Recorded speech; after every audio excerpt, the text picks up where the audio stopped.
Constructing your life is about much more than just building a bank account.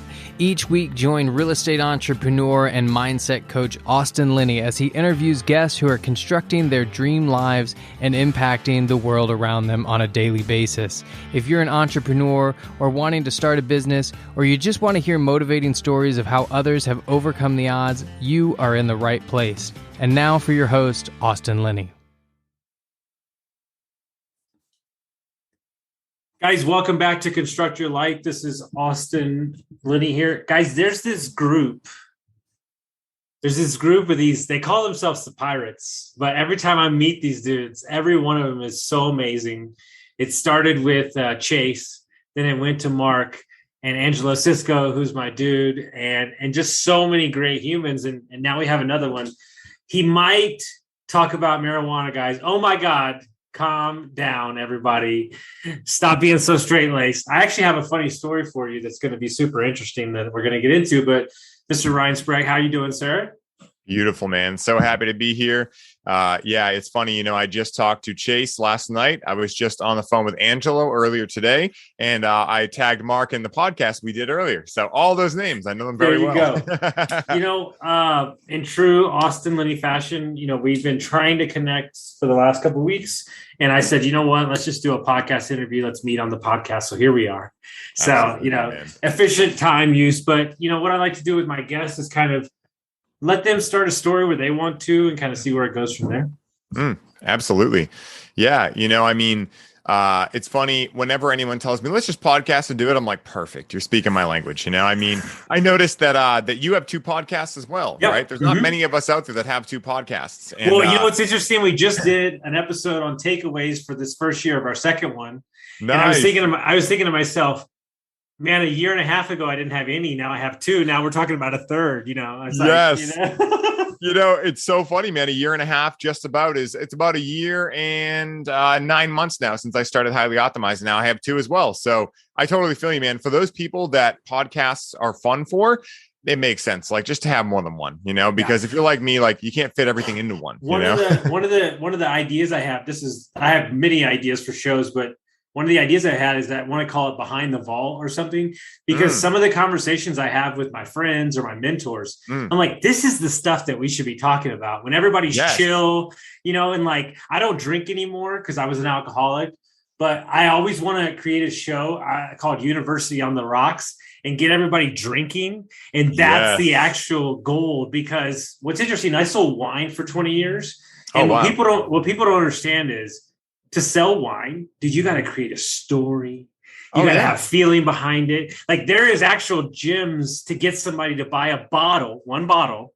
That's like $500, $1,000, $2,000. It's a whole game, Yeah. It's funny, I'm pioneering the way to do that with cannabis, because cannabis is going to be the exact same way, right? Especially like you talk about organic regenerative agriculture, right? And all of these things, these legal entities that are now allowed to operate, right? Like right now, we pretty much only have Walmarts of cannabis, especially out in like California, Colorado, that's a great right point. There. Yeah. Like there are some amazing. And there's no soul behind it. Exactly. There's no soul whatsoever. Well, it's funny that you say that. Right after this, we might have to have you join. Yeah. I have a meeting with a guy in my mastermind who has 3 grows and 3 shops in Oklahoma. Oh, beautiful. And me and my business partner, I haven't told anybody, so sorry, this is coming out of the podcast. But what we found out, because we sold wine and we were in the liquor business, is there's no organization whatsoever or structure or inventory around logistically bringing growers and weed shops. Like it doesn't exist, maybe in California, but not in Oklahoma.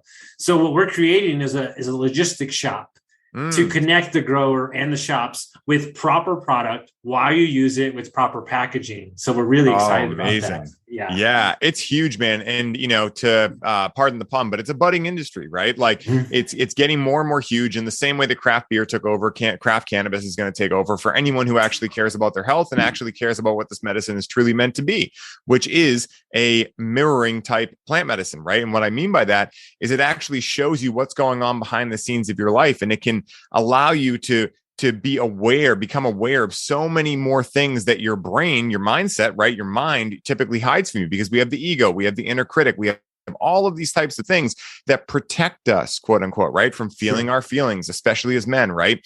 So when we interact with cannabis in the way that I teach in the Connect with Cannabis program, and we also interact with cannabis in the way that, it was meant to be cultivated, organic, regeneratively, and no-till soil with biodynamic farming practices and Korean natural farming, you can get a much higher quality medicine that actually allows and serves you much better as a human being. Yeah, because what's interesting, right, is my coach, who has been in the recovery space for 15 plus years, never ever mess with marijuana, mushrooms, psychedelics, because it was frowned upon in the recovery community as, oh, look, Yes. there you go, just abusing drugs again. Yes. But from a former meth addict and a coke addict, like meth and coke and meth, coke, and like speed pills. Yeah. That's not what we're talking about here. When we're talking about, it's the exact opposite. This is a root. This is a plant. This is not generated in a lab, you know? And so I don't think it can be put in the same box. No, definitely not. And also, I imagine what we're going to talk about a lot in this episode, and what I'm all about is like conscious, intentional use of this medicine, right? The same way that, I know you probably know people, and I know people. I worked in the professional industry for 5 years and, met with over 5,000 patients face to face. And there are many people that run similar patterns, addictive patterns with cannabis, right? So really, the main challenge I see is that no one actually explains to people like, hey, how cannabis actually works, right? Like, hey, cannabis is here to help you. And if you don't give it a direction, because it's a feminine medicine, if you, as the human, right, the masculine component of it, whether you're female or male, if you don't have that masculine component of like, this is what I want this medicine to help me with, then it's just going to pull the wool over your eyes and protect you from feeling everything. And over time, you're going to need more and more cannabis to feel safe in every aspect of your life. You're going to need more and more cannabis to feel like you can have fun in your life.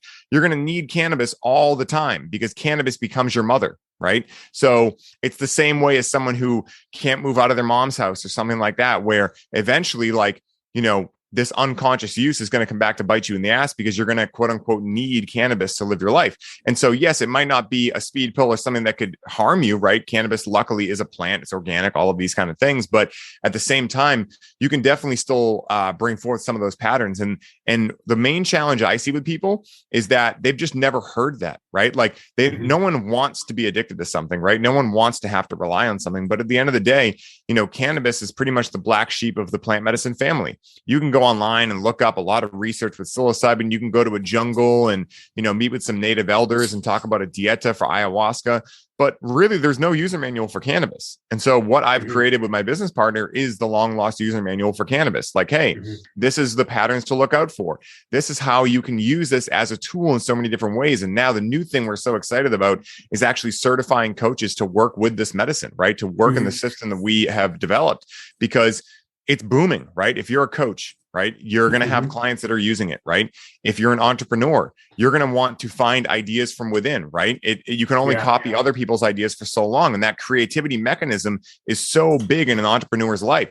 So what's the best way to do it?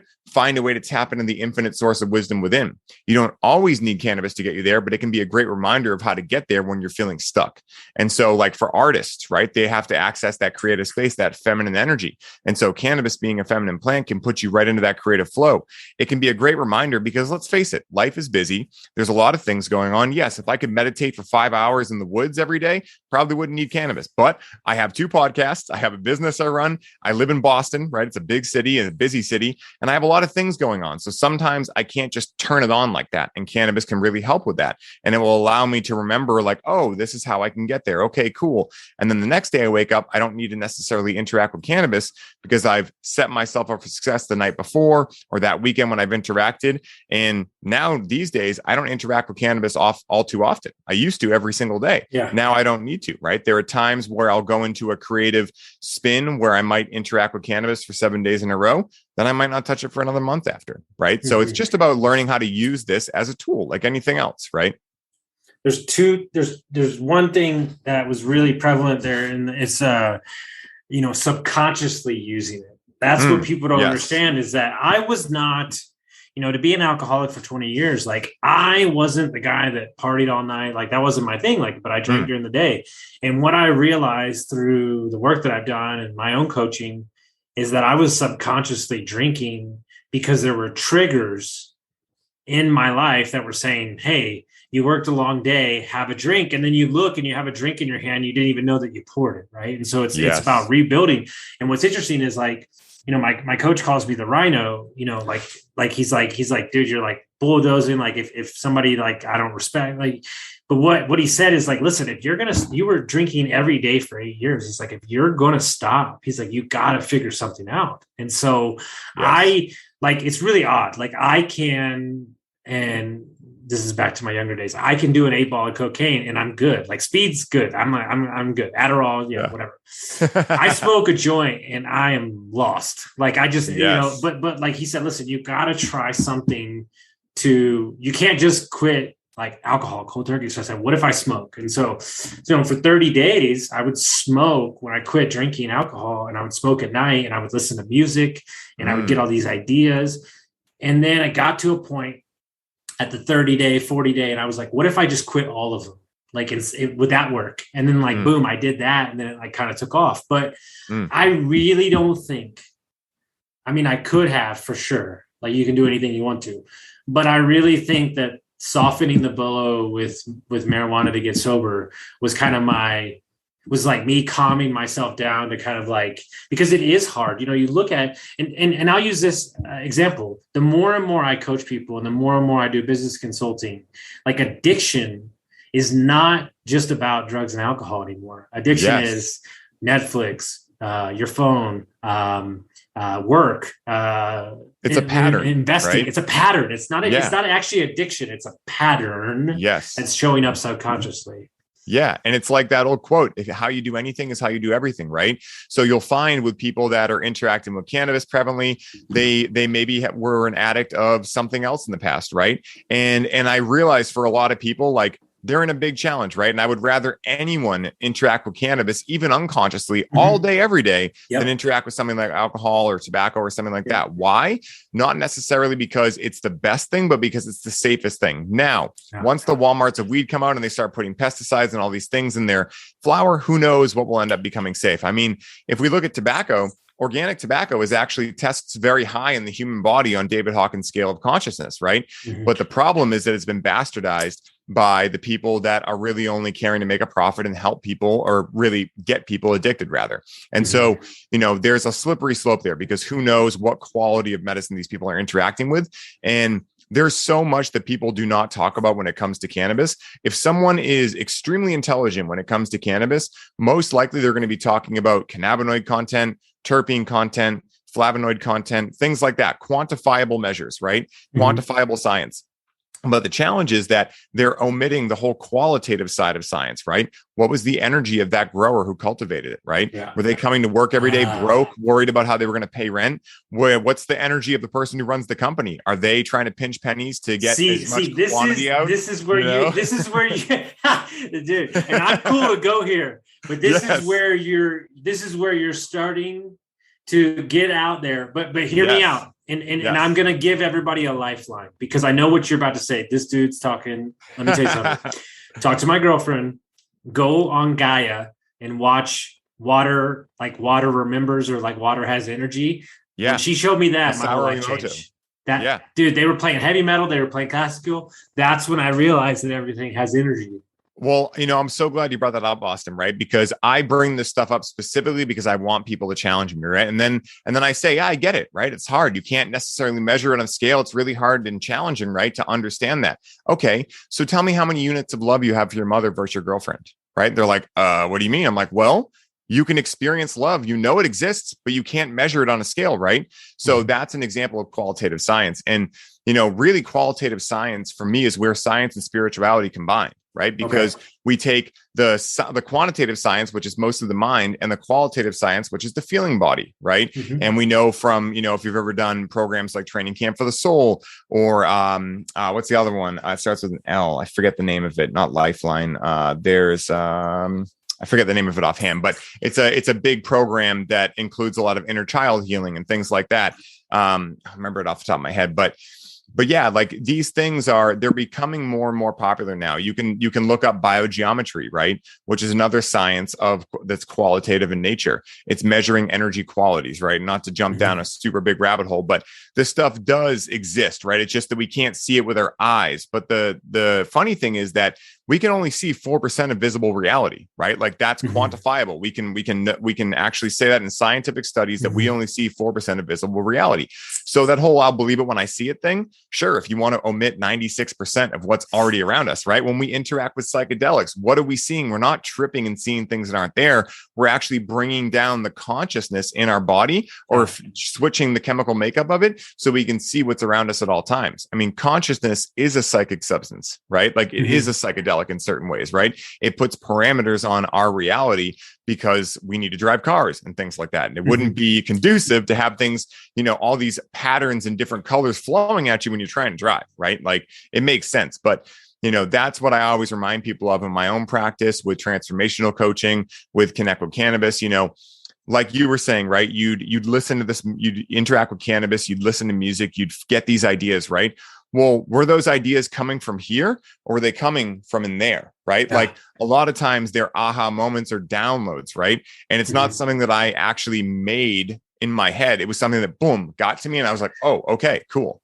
You know how I can put this in a framework where anybody that's hearing this for the first time can understand this. So one of the things, as I stepped deeper into my coaching practice, one of the things I've been wrestling with is like, when you're new to coaching, is understanding I'm an empath and I can help people, and that's great.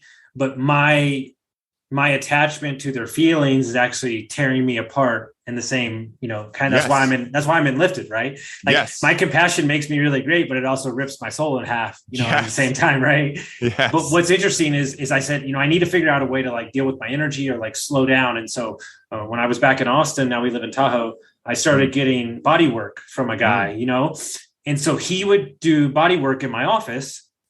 And he said, when he would leave, he would get business ideas all the time. Okay. but hold on. He was only massaging me.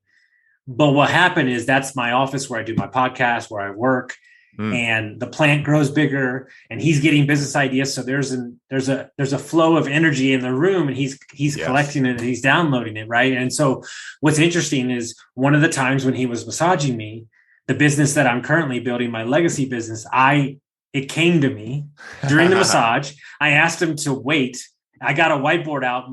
I wrote it all out. And then I said, okay, continue the massage. Like in that moment, it was only because I stopped, because I think 90% there's two things that really drive me that I've seen in my clients. One, it's impossible. And when I mean this, impossible to create from survival mode. And I believe that 80% of our society is living in survival mode, if not more. 100%. And it's funny you bring that up, because we wonder why there's such a divide going on right now, right? We wonder why, or put it this way, I have wondered why for a long time, why I see so many people wasting valuable energy arguing on Facebook and arguing on Instagram, right? And then I actually realized, I'm like, oh, well, put myself in their shoes, right? It's two people in most cases, or multiple people on both sides, in a fight or flight state, in a survival state. They're upregulated. Their breath is fast and light, right? So they're literally creating cortisol. They're creating norepinephrine. They're creating all these things. And then they're arguing about something that is part of their identity. It's seen as their identity. So what's happening is these two people that are in an upregulated survival state are essentially doing a 21st century version of war, right? Online. You know what I mean? There's no accountability either. There's no accountability because they can say whatever they want because it's not a person.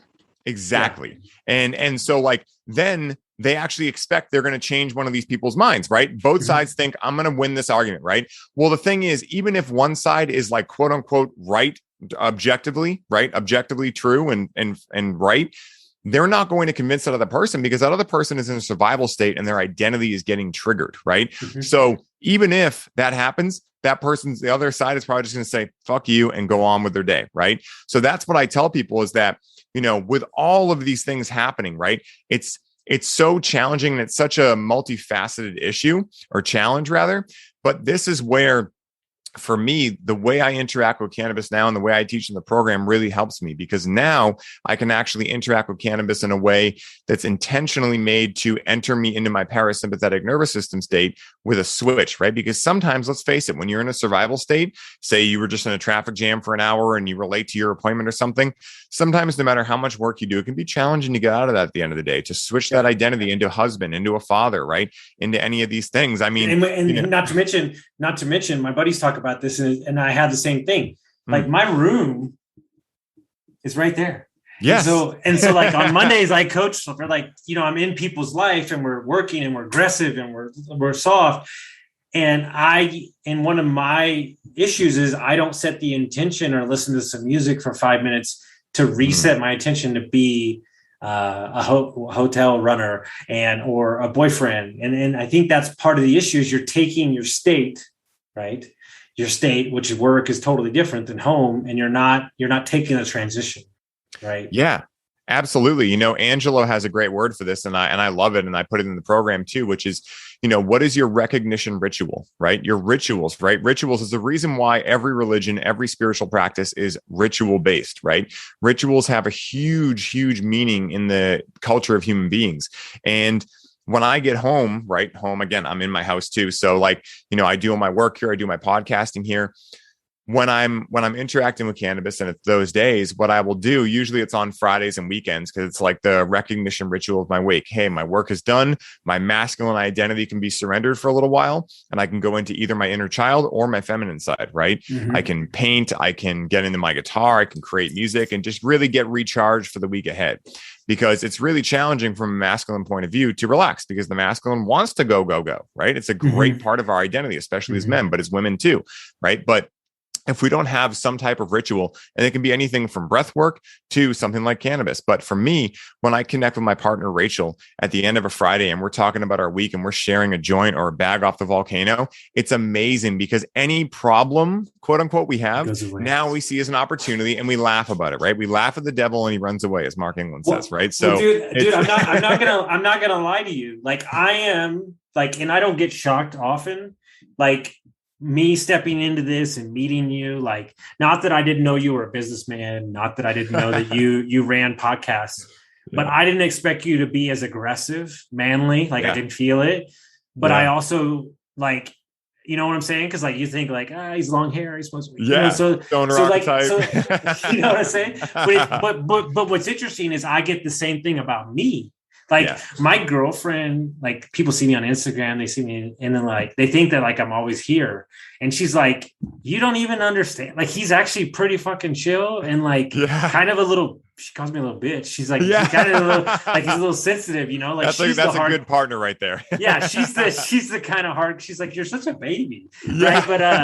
But like, the joke is we're gonna do a podcast where she acts like me. I think that'd be the funniest thing in the world, because she's like, you're not what you. But what's interesting is on the back of that, the second thing I was going to say is that I found no matter who they are, what they are, their age, is they don't love themselves. And so I came up with a thing today. I'm now going to have all my coaching clients, I make them take a personality test. I'm going to make them take a love language test. And it's not that I love them. It's that I need to know how they need to be loved. Yes. So absolutely. I can address them and thank them and support them the way that they truly need. And I don't know where that came from or why it hit me this week, but it's been something that feels so right to me. Absolutely. And, it's funny because, we hear these things in the spiritual communities and really like, if you follow Paul Chek or any of these people, they talk about 4D, 5D, right? We're getting out of 3D. We're going to 4D, right? And I always, especially as a spiritual person, a lot of the time I was like, yeah, it totally makes sense. And I was like, what the fuck does that actually mean? Right. But really what it means, and this is what downloaded to me, and it's exactly what you were just talking about. It's that intuitive knowing. It's tuning into your heart. That is fourth dimensional, right? Mm-hmm. And then when you're able to connect your mind, which is the third dimension, and your heart, which is the fourth dimension, you're then able to access the fifth dimension, right? Okay. Which is higher and higher, like transitions of knowing, if that makes sense, right? Okay. And so basically, like as you're downloading these things, right, as you're getting these intuitive knowings, that's you connecting to your heart, right? Well, think about it this way: why can you? And I'm sure it's happened to you or happened for you. Yeah. Why can't I send the text right in that moment when somebody needs it. Why do I get the text that I need right when I'm at my lowest? Like, there's no other way around that to explain that some way we're connected. Yes. And you know what the funniest thing about this, right? This sounds so new age and wild, right? But this isn't new age at all. This is just a remembering of how human beings were in the past. Because what we're talking about here is the difference. If you want to talk about the brain, we're talking about what we're in right now is a very left brain dominant society, right? I only believe what I can see. You know, life is finite. I'm born and then I die and that's it, right? There's no magic to life. All the magic has been taken from life. Now, the logical mind has a great place, right? It is 100% valuable, and I love a lot of parts of it. But what's happened is, from back in the days of ancient Egypt, when we were way swung to the right brain side, now we're swinging way to the left-hand side, right? We're looking to find the pendulum point in the middle, as the Tao Te Ching talks about, the balance point, right? Where we can have our get shit done mind, right? Our logical working mind. And we can also have our spiritual mind, which is our right brain, which is experience, right? Mm-hmm. That's where time dissolves. That's where we're in the moment. That's where all of a sudden you're like, I need to send this person a text right now. I don't know why. Doesn't make any logical sense, right? But I'm going to do it, right? Women are extremely connected to this, right? If you've ever been, for anyone listening, if you have a woman in your life or you are a woman, you get what I'm saying already. Like, women are extremely good at this. And it's not because men can't be, it's because men have believed they can't be because that's not quote unquote strong, right? And they choose to ignore it because what I found in coaching enough people is that 90% of the time their gut is right. Yes. And they are not paying attention to it. Exactly. You know what you should do. You know you have gifts. You know all these things.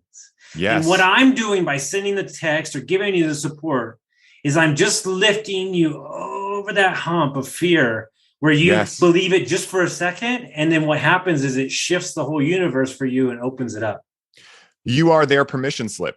Right. Yeah. Like, that's exactly what I call myself as a coach, is a permissionary, right? Like, we're giving people permission to trust what they already know within them. Like, and there's going to be a tipping point where people are coming online more and more to this and saying, I don't know why I want to leave this job where I'm making 100K and go live in the woods, but I want to do it. Right. And all of a sudden they go to the woods and they meet some millionaire who's hanging out there too. And he's like, man, you're really great. You want to make 250K a year doing this thing? And it's just like, it's not going to make logical sense, but that is the mystery to life. That is when the magic comes back into life, because you know that you don't know. Right. And this is why I love plant medicines and I'm such a big proponent of them, because really what I feel the curse of life is, and when you start knowing things, right? Because when you know something, it's not what you think you know that gets you in trouble. It's what you know. I believe that was Shakespeare or I forget, someone else, but it's a great quote, right? And basically the whole point of it is that when you interact with plant medicines, right? When you interact with a heroic dose of mushrooms, when you interact with ayahuasca, when you interact with, peyote or wachuma or any of these medicines or 5-MeO DMT, you realize real quick that you don't know shit, right? Like, you don't know anything. And that is where things really get interesting, because then you can be open-minded. Then you can agree to disagree with someone, because you're not, standing on your high horse. Like, I know this. You're like, oh, I might not agree with that, but hey, that's awesome. And I can entertain that, right? You don't have to believe it, but you entertain it. So there's a couple, I was telling Mark yesterday during our third call and then lifted. I said, one of the things that blows me away, like, I don't even know if I'm there for myself. I think I'm there to just like see the art of coaching, like, to be honest with you. Because I like to get in there. What's interesting, there's a couple words you hit in there that I think is something I've been preaching for a year on this podcast. Is, as adults, we have lost a couple things: playfulness, curiosity, intrigue, laughter, and fun. Yes. And we white knuckle life. Yes. For Lord knows what fucking reason, because all you're basing your goals on are by triggered false stories that are predicated on the back of how you felt you were talked to as a child. Yes. And yet what I've met is 60-year-olds that are still hanging on a story. Yes. From 3 years up when they were 3 years old. Absolutely. And that's why they're drinking or doing something like interacting with cannabis unconsciously, because, and for anyone listening, ask yourself this right now. If you're someone, and Austin, you I'm sure you could relate to this too from your past. when you're someone who's stuck in those stories, right? And there's no play to your life, there's no joy, right?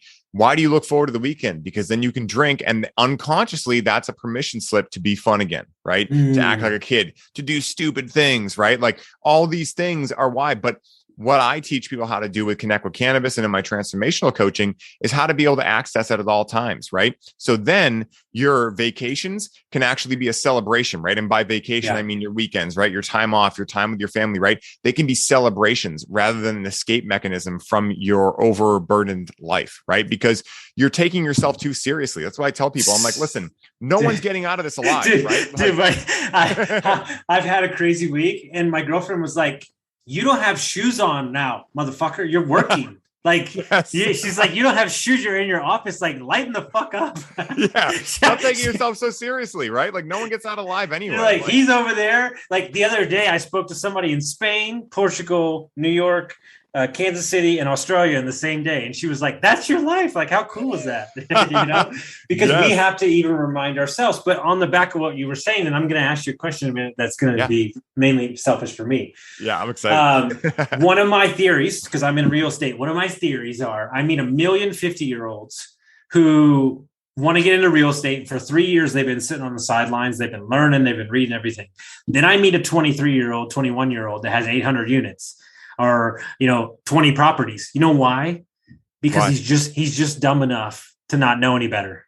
Exactly. Yeah. That's what the tree of knowledge was, right? The eating from the tree of knowledge was turning us third dimensional. It was taking us away from our pure experience of being and actually having the awareness of like, oh, now I have a mind, and a logical mind is going to tell me, what to do. And, is this okay? Should I do that? Right. And so the more that gets developed, especially like when you're younger, it's still coming online, right? Like even at 20, 21, 23, like you're still pretty much an infant, right? But when you're 50, that shit is regimented. Too much context to operate. Exactly. Yeah. And it's too many like recurring patterns, right? Because again, like where attention goes, energy flows. So if someone thinks for 25 years, like I have to make sure that I know my stuff before I get into it, well, then at 50, it's going to be like cement trying to break through that shit, right? But someone at 21 has such an ability to go, well, fuck it. Like, well, you know what I tell them? You know why it's so easy? Because it's not really a far fall from the couch to the floor. Yes, exactly. Yes. That is an amazing statement. And it's so true. It's like when you have little to lose, you don't have much to lose, right? Like it's very much easier to justify that type of decision. And you know what's interesting is this somehow I have an NFT show, but I don't even know what an NFT is. So that's a whole nother conversation for another day. But what I'm saying is, as I've gone on podcasts in the crypto space and the NFT space, what I realized, this is very important. This is the businessman in me. What I realized that these things were based on is not crypto, is not any of this shit, is community. It's 100%. All community. They are out there, not being censored. We support each other, nerds, business people, all the around, and saying, we'll take you as you are. My face is not on my portfolio. I have a weird name. I just get to be me. Yes. And when that clicked for me, I go, oh, this is going to be huge. It's gigantic because the world is lacking community so much. And again, people are taking themselves so fucking seriously, right? Like we look at, what's going on in the world right now, right? And what happens when society as a whole, values things like safety over freedom, right? And it's like, again, the unconscious belief here is that if we're safe enough, we'll get out of life alive, right? And so you have all these uptight people walking around being like, stay safe, stay safe. It's like, for what? So I can die the same way I would otherwise? It's like, let it rip, right? Like that's what this experience of life is supposed to be. And that's why these things like NFT and crypto are becoming so big, because exactly what you're saying, community, right? People are realizing, even if it's unconscious, most of these people are not going to, like, if you ask them like, hey, how much do you value community? Most of them will be like, it's cool, right? But they're unconsciously valuing it like really high because it's human nature, right? Like it's human nature to want to be loved. Well, what's interesting is somebody asked me the other day, I said it as a joke, but kind of serious and the same thing. They said, what is something old fashioned that you still value? And I wrote a hug and a handshake. Yes, dude, that's rebellion these days. Yeah. I mean, in a lot of ways, right? Like that is like, you're shaking someone's hand. It's like, fuck yeah, I'm shaking his hand. But you want to know why? You want to know why people, and I'm not tooting my own horn. I'm merely saying that I've been told this. Mm. One of the reasons that people like me or can connect with me is they said that you hold no judgment in your voice whatsoever. And so one of the things you don't know about me is when I meet people, I go homeless, drug addict, divorced, meth addict. Nice to meet you, Austin. and in that moment, they're like, "Oh, dude, I'm good."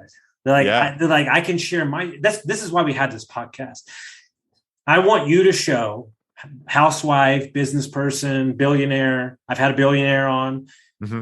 Everybody has a story, and everybody goes through pain, and everybody goes through things. So, what I want to ask you, this is mainly selfish for me. So, I made a decision. I classify myself as a lifestyle investor, even though I work very hard when I'm in work. Mm-hmm. So, I made a conscious decision that I try not to schedule things on Friday because that is my, just hang out, go play golf, meet with investors, catch up for the week. Mm-hmm. Well, I made a thing like 3 months ago where I was like, it'd be really great if like I took off Thursdays too, or I did have meetings, right? So how it works is Monday I work from like 5 a.m. till like 7 at night, and then I work busy on Tuesday and busy on Wednesday, and then I won't schedule a meeting. Mm-hmm. So my question to you is there two different people? Is that one person living two different identities? Because here's the issue. I like work. Mm-hmm. I like to feel accomplished. Mm-hmm. So I'm kind of dancing between is that two different people, or is it just two different versions of oneself? Well, the way I hear it is maybe it's two different types of work, right? You're someone who loves work, and that's what your identity is. Someone who loves work. It's very masculine, right? So that's like what this come up 3 times today, and I feel where it's going, and it hurts. Yes, and that's why it's like, you have different versions of quote unquote work that you love, right? And what it seems like to me in meeting you face to face and seeing your content online is that you've really made work your play, right? So you're never truly working, right? Even when you're working and you're working really hard, you're working long hours, I imagine all this, right? Some stuff that other people will be like, yikes about, you really love it. It charges you up, right? And you're also aware enough to realize that, hey, this one side of work charges me up in a lot of ways, but it also leaves a couple things on the table. And so therefore on Fridays and maybe weekends, I do this other type of work, right? Where then that charges like my other side of me, right? Maybe it's more like the main side is more your masculine side, it's getting shit done, right? And the other side is more feminine flow. Hey, I don't know who I'm going to talk to. Maybe I'll go to a golf thing. Maybe this investor will be there, right? It's more flowy. Yeah. One of the things that's coming up is I don't think I'm giving myself permission for the creative side. There's too much doing. Yes. So that's why I feel like that Thursday for me is learning, reading books, kind of, walking out in nature if I want. And I think that's kind of what I'm driving to, Yes. Well, it's funny. That's most of the clients I have in Connect with Cannabis is when you really get down to it, they have an unconscious pattern of not allowing themselves to flow, right? And what is necessary for them to actually create more abundance, more happiness, more success, all of these things, it's simply allowing themselves to flow, right? So cannabis acts as the reminder in this situation to be able to do that. And there's many ways you can do that. You don't necessarily need cannabis, right? But for those who are already interested in cannabis, it can be a great teacher, right? Because what I always tell people is if cannabis is calling on you, right? Like most people that want to forget about their stuff don't interact with cannabis, right? Because they have then a bad trip or bad experience, right? Now you can definitely end up numbing your emotions with cannabis. It just takes a longer time to do that normally. But I imagine a lot of people that will drink but are like, fuck weed, I don't want to go near that, right? And so one of the well, I tell you what, here's how society has a problem with alcohol. You ready for this? Please. When you meet a former heroin addict who was a heroin addict for 15 years, who shook my hand and goes, dude, you quit alcohol. I got more respect for you than heroin. And I'm like, holy shit. Okay. And so my joke is if we were in a business meeting and I busted out an 8-ball of cocaine and I did the whole thing, you go, oh, that motherfucker's got a problem. If the same guy drank a case of beer, they'd be like, oh, that's just Bob. He likes beer. Yeah. Absolutely. And they'd be like, oh, Bob, what kind of beer do you like? Why do you like that kind? And Bob would be like, oh, it's got a certain flavor note, right? Imagine if you did that with an 8-ball. Oh, this cocaine, it's like that old saying, like, I don't like cocaine, but I sure do like the smell of it, or like, I don't do cocaine, but I like the smell of it, right? It's like so interesting. And it's funny because, I never liked drinking. I've never tried cocaine. Funnily enough, right? I've interacted with most plant medicines out there, but luckily, I'm very fortunate that I had a lot of anxiety until I was about 23. And so when I thought about things like mushrooms or acid or coke or anything like that, it gave me the heebie-jeebies. And so by the time that I first tried MDMA and realized like, oh, that whole thing with weed, oh, I got fooled completely with the DARE program for most of these drugs, right? Like acid and MDMA and all these things. I was already aware enough. I'd already seen enough of my friends in the club life like go down hard from cocaine. Yeah. Well, here's my issue. Like this. And this is going to resonate with you because I've seen it. I've seen it around friends that I know are shamans and stuff. I also have an issue with people that go down searching too much with mushrooms and LSD. Like every fucking weekend. I'm like, bro. You mean high achievers that do this shit? They take what they need, move on with their life. Like they're not out there searching every time. Yeah. Well, it's funny. Terrence McKenna has a famous quote, which is when you get the message, hang up the phone, right? And it doesn't mean forever, but like there is an integration period, right? So when you're interacting with a plant medicine, you're disintegrating, right? So it's literally you're disintegrating your mind, right? And so when you're coming back to ground level, it takes time to reintegrate. Like, what does all this mean for me? What does this change for my experience of life? Like, how am I going to apply these things? And if you just keep hitting the button every weekend, then once again, you're running a pattern of escapism, right? There's some addicted tendency there. And most likely it's not addiction for the sense of addiction. It's more likely you're escaping something, right? There's some trauma there that you're looking to run from. And when you're interacting with a plant medicine, especially you talk about MDMA or like psilocybin, something that can really be a big heart opener, ayahuasca can be one too. And again, like for those listening, I realize these things can cause a lot of challenges, right? Like people might be saying, who runs to do mushrooms, right? It's like, you'd be surprised, right? You'd be surprised. Certain people, certain people are very intellectually smart, right? They know alcohol, cocaine, things like that are a challenge, right? So in their mind gives them this like thing where they're like, well, you're not doing any of those. So what harm have you done? I'll say a statement that if I say it out of context, it's really hard for people to understand. But I hope they get the point. When I bought a real estate property and my house went up 160 grand in a year and I refied out, took the cash, paid off all my debt, and my credit score went up 200 points and I had money in the bank, that was the worst month of my life. Now, why is that, Austin? You had money, your credit score went up? Because I only knew how to live with my back up against the wall. And that toxicity and that uncomfortableness was home for me. Yes. Well, it's like how people that are used to chaotic relationships will cause fights and arguments in a calm relationship because they don't know how to exist in this new container. It's the same way that people will, like artists, for instance, right? There was a famous artist who did this. Every time he would sell out books or paintings. I forget exactly what it was, but he would go to Vegas and gamble away all his money every time so that he could be a starving artist again, because that was the only way he had motivation to actually create what he did. Here's the scary thing. and I there's two things I want to hit on before we get out of here. But I tell you what's even harder. It's really hard to learn to win, to be successful. Yeah. Because once you start, like, you're like, oh my God, where is it going to fall out from underneath me?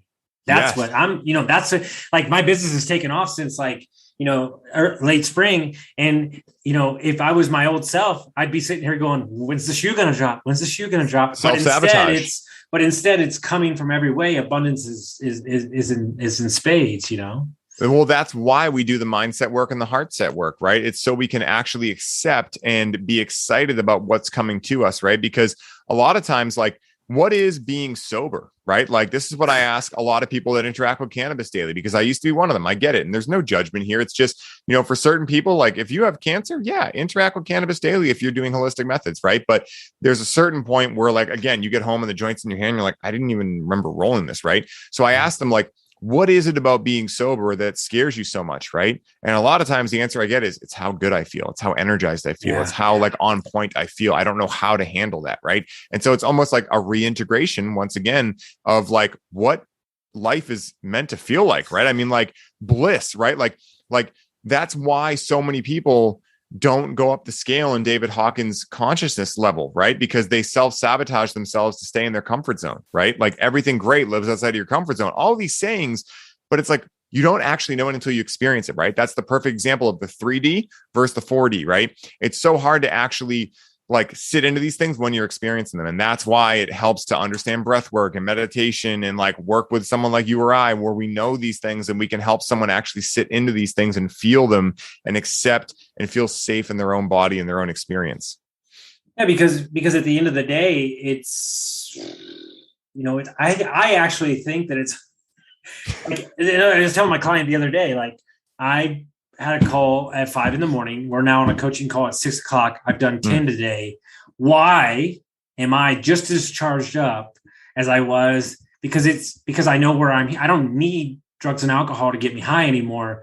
Helping, impacting people, doing my business. That's what gets me high now. Like, yes, you're high on life. And it's funny because, I remember being a 16-year-old, like, that's stupid, high on life. Right. And it's funny because like, what is the unconscious belief there that I had, right? It's that, I couldn't possibly be high on life because what's so good about life, right? And now it's like, I don't get high to escape life. I get high, right? Only because I do what I love, right? Sure. I don't even care. Like a lot of the cannabis that I interact with these days is actually hemp, right? It has no THC. I'm not looking at it for that. I'm looking at it to get a new creative inspiration, right? I'm not looking for it to get high, right? Like I'm looking for it to really allow me to access a different side of myself and try a new pair of shoes on for a little while. I'm like, how does this work? Right. Like that is why I think plant medicines are becoming so popular right now, is because it's allowing people to try a different lease on their reality. Right. Because I think people are unconsciously coming to a 100 monkey point where enough people are realizing it now. There's a mass awakening, like a big cognitive shift happening collectively, where people are realizing like, you know what? I don't think I need all the money in the world to be happy. I don't think I'm going to tell myself that I need this house and these 5 cars to be happy. I think I'm going to be happy now. And then, guess what happens when you decide to be happy now and you really own it? All of a sudden, these things are just smacking you in the face, the side effects. Oh, I got a house now. Oh, I got this job. It's like an Office Space, right? Where that guy, the main character, he starts coming to work and he's just carefree. They're like, hey, take a raise. Hey, do this, right? Like it's because he's owning that vibration. Yeah. That shit is addicting. You can either be a battery charger or a battery drainer, right? And that's what you're doing, right? That's what coaches do. We're battery chargers. We're gigantic chargers for people to come like get electrified from and then go back out into the world. And then on the back of that, my shaman friend had to tell me healers need healers. Yes, 100%. Like that right now, I feel more like, and I think this is I mean, I could spend an hour on this conversation alone. It's hard. Like I'm not saying like I'm complaining, but it's hard to be a coach. Like when it feels lonely sometimes. Okay. Yes. And maybe that's why I love the Unlifted group so much, is because everybody's coaches and they can kind of be like, because like we're not allowed to have an off day. 100%. I have to be so much for somebody, which is great because I'm in the best shape I've ever been in. I'm the happiest I've ever been. But there are some days where I just want to tell them, fuck off. Like, I don't mean the clients. I mean me. I want to tell myself to go fuck the off so I can go just act a fool. Dude, it's so funny. And that's why, like, again, those recognition rituals, right? Like, my girlfriend and I, Rachel, she's a coach too, and part of Unlifted. And she's also a podcast host. She also hosts some badass retreats, and we're constantly on, right? Like we have a lot of clients, we're constantly on.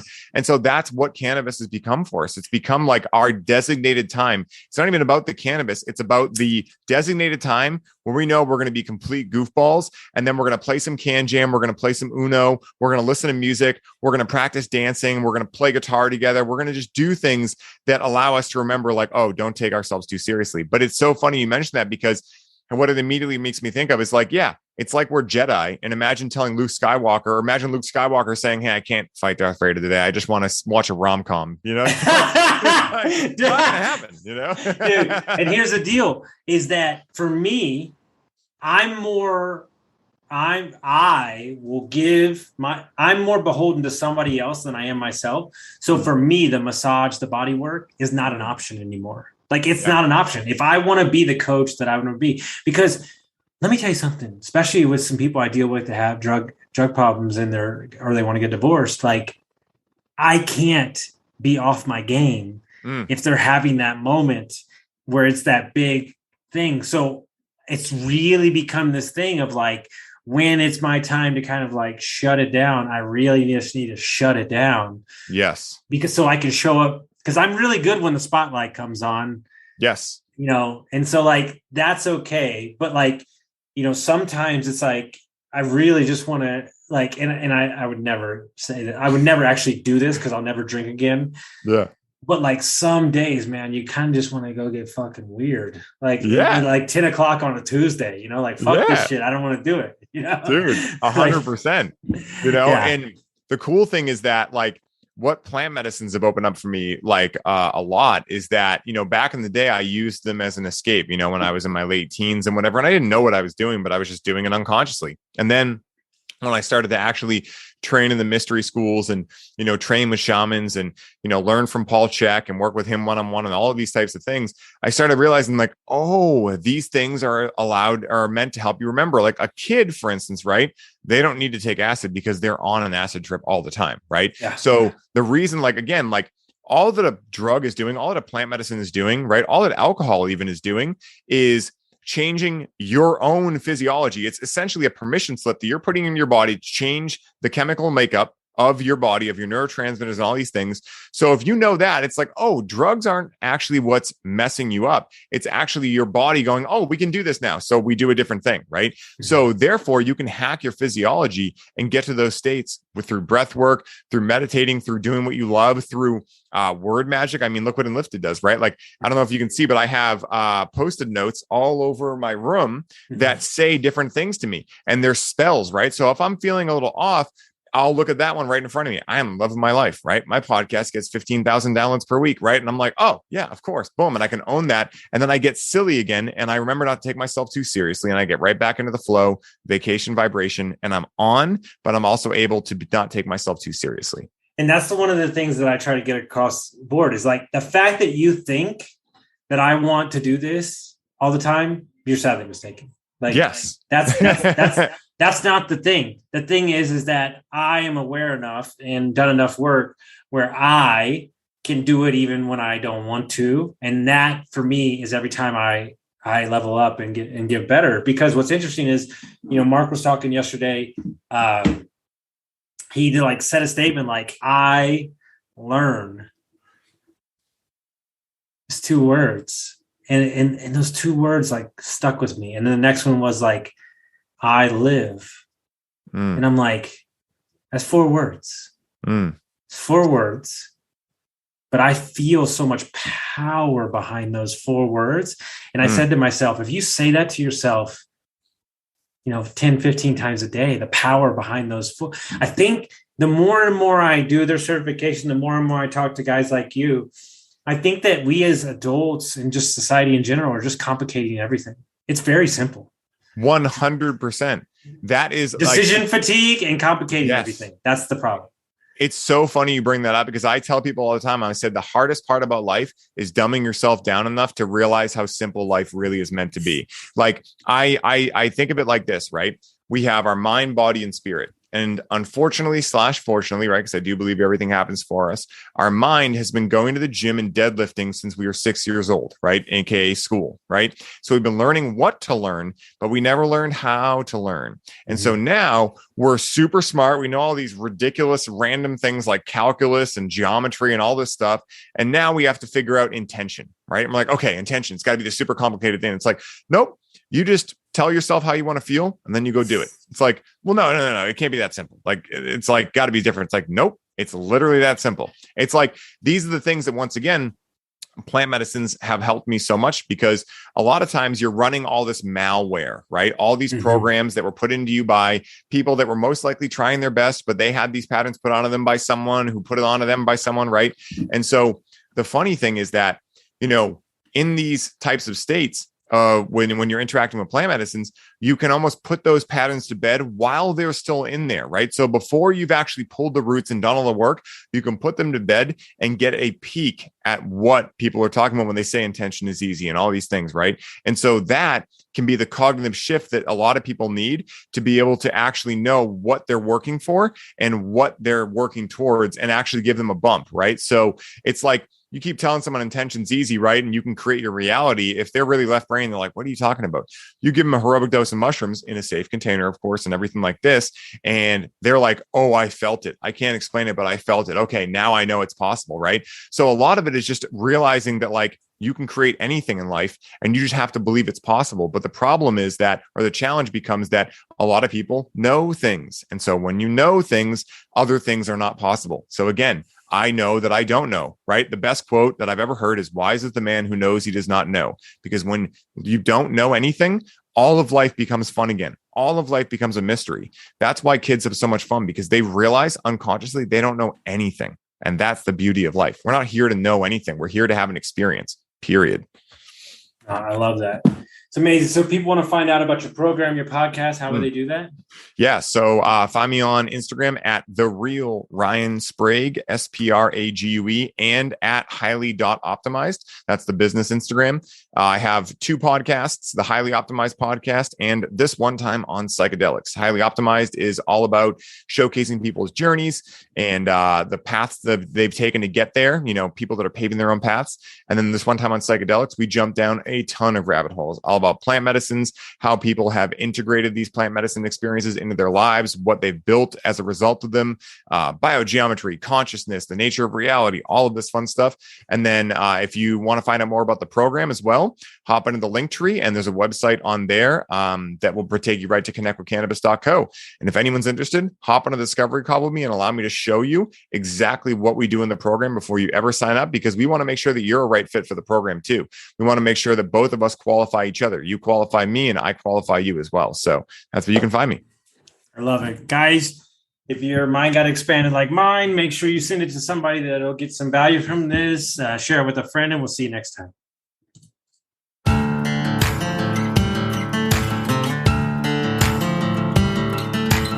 Thank you for listening to Construct Your Life with Austin Linney. If you enjoyed this episode, be sure to rate, review, subscribe, and pay it forward by sharing with a friend. Most importantly, take this opportunity to start constructing your life by taking immediate action on what you learned. For show notes, resources, and more information on one-on-one coaching with Austin, visit constructyourlifepodcast.com.